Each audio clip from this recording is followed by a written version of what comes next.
দফা দাবিতে রাঙামাটিতে কৃষি ডিপ্লোমা শিক্ষার্থীদের বোর্ড পরীক্ষা বর্জন। বুধবার সকাল থেকে কৃষি প্রশিক্ষণ ইনস্টিটিউটের শিক্ষার্থীরা এ কর্মসূচি পালন করেন। এ সময় ইনস্টিটিউটের প্রধান ফটকে তালা ঝুলিয়ে অবস্থান কর্মসূচিতে অংশ নেন তারা। শিক্ষার্থী প্রতিনিধিরা জানান, দীর্ঘদিন ধরে কৃষি ডিপ্লোমা শিক্ষার্থীরা ন্যায্য অধিকার থেকে বঞ্চিত। বারবার দাবি জানালেও কার্যকর কোনো উদ্যোগ নেওয়া হয়নি বলে অভিযোগ করেন তারা। তাই বাধ্য হয়েই আন্দোলনের পথে নামতে হয়েছে। দাবি আদায় না হওয়া পর্যন্ত আন্দোলন চালিয়ে যাওয়ার ঘোষণা দেন শিক্ষার্থীরা।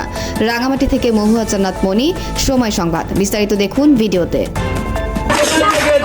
এবারও যদি মানা না হয় তবে আমরা আবারও আন্দোলন চালিয়ে যাব। আমরা এবারে ক্লাস পরীক্ষা এবং পরীক্ষা বর্জন করলাম। আমরা সামনে আরও কঠোর নিয়ে আসবো। যদি আমাদের দাবি না মানা হয় তাহলে আমরা কেন্দ্রীয় কমিটির ঘোষণা মোতাবেক আন্দোলন শিথিল করব না। আমরা